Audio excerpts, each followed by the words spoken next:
I'm DJ Dean Buckley, and these are my Madonna confessions. My first encounter with Madonna was my only queer friend in 11th grade. His name was George Raphael, and he was bisexual because he liked men, but he would consider sleeping with Olivia Newton-John or Sheena Easton. I got in his car, and he waved this cassette at me. Do you like Madonna? I did not like Madonna. Not based on that first record, I didn't like her, and I really didn't like her based on the second record, Like a Virgin.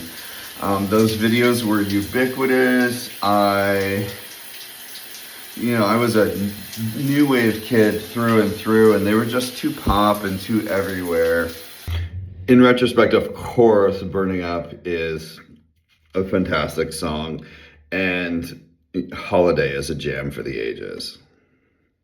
The song that finally broke down my Madonna resistance was, of course, Into the Groove. This just joyful, exuberant, ebullient dance track that it was impossible not to like. It was so good. It was so good. And then following that, Crazy for You, also just a superior song, just so good. I went away to college for a little while, and I only brought like a small collection of records, just sort of the expendable portion, no imports, nothing precious, just like old Motown records, the Supremes, Ike and Tina. And then I worked at a record store. I worked at Tower Records, and one day somebody handed me 2 promo albums, and they were Michael Jackson's Bad and Madonna's True Blue. And because my record collection was so reduced at the time, I ended up listening to those records far more than I otherwise would have. I know them kind of backwards and forwards. And True Blue has one utterly indispensable song in the gorgeous Live to Tell. It is a stunning track. And True Blue also has my my like guilty pleasure, like Madonna deep cut, which is White Heat. A cup. Like a Prayer, when it came out, smelled like patchouli and frankincense, which is crazy.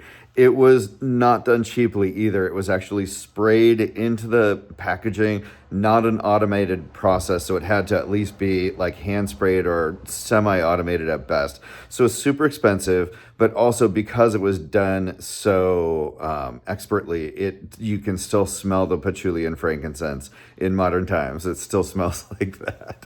Like a Prayer also included an information card about HIV/AIDS, which was the mark of a true ally. This is 1987. There was so much misinformation and stigma around HIV and AIDS.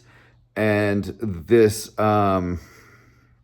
this card, Facts About AIDS, just offered basic truths like how it was transmitted, what safer sex was like, how anyone can get it, and how everyone deserves compassion. It was truly heroic. It was truly the mark of a hero. When Vogue came out, I hated it. I don't ask me why. I just didn't like it. It got played every time I went out. It got played everywhere. It was in every grocery store. It was in everything. And it was that way for an entire year. I went to a New Year's party, like going into 1991. The song that played at midnight was Vogue. I walked out.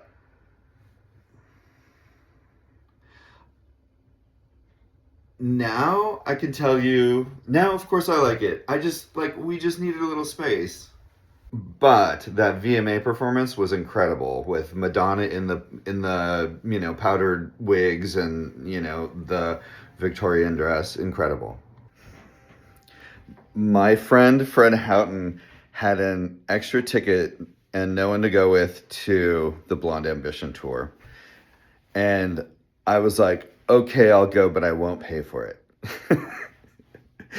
So he took me to see Blonde Ambition, and of course, I was blown away. There's no way after you see that show you can not have massive respect for Madonna. It was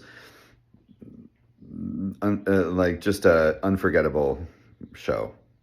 I wrote a column for Planet Homo. I would kind of alternate between music reviews and just rambling about music I liked. And I wrote something that included a bunch of Sire recording artists like Katie Lang and maybe Belly or Throwing Muses, Mark Almond, Morrissey was on the label. And it somehow got the attention of Howie Klein, who was the founder of 415 Records, which signed Romeo Void and had these queer bands like Until December on it. And he was the VP of Sire Records. And he invited me in to listen to the new unreleased Madonna album, Bedtime Stories. And I went in. I was totally like a nerd. I wore a tie, like it might have actually been this tie. I wore a tie, and Howie and I barely talked. Like you would have thought it would have been a cool conversation, but like we barely talked. And I just listened to this album that I utterly did not get. It was so un-Madonna. It was produced by Dallas Austin. It was this very kind of mushy R&B record, and it garnered like a massive hit for her in Take a Bow. It helped her break her record for I don't know, #1 hits by female singer-songwriters or something. And it was a massive hit, but like that album, I just didn't get it. And I didn't even clock that the last song was produced by Nellie Hooper and co-written by Bjork. I never even wrote about it in Planet Homo.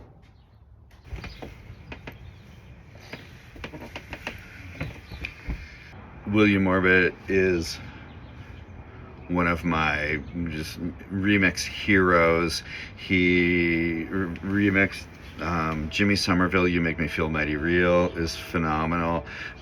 Peter Gabriel, Mercy Street, the William Orbit remix is the definitive version of that song for me, and possibly like top 10 all-time song for me. Erasure, Supernature, and of course the Madonna remixes, Erotica and Justify My Love. The William Orbit remixes of those are spectacular. So when Ray of Light was announced, I was of course very excited for it, and it met or exceeded expectations. It is still, for me, the best Madonna record. It is my favorite record by Madonna, and listenable from beginning to end, and not an ounce of cheese on it. There was a while where I lived in West Hollywood, and I would walk down the street to Mickey's for something called Madonna Mondays, which wasn't all Madonna music. It was just sort of set the tone. It was pop music. I did my own Madonna Monday, just all Madonna music, in 2019 at Precinct, and I've done Madonna nights since then for the Homo Mega Mix. I made this graphic. I'm quite proud of marrying the True Blue album cover to the Ray of Light album cover. I had to, I think, move a True Blue eyebrow to make them truly line up. And I'm very excited about this coming Friday's version, which is the She's and Parties and House DeVille Confessions 2 release party. So hope you make it.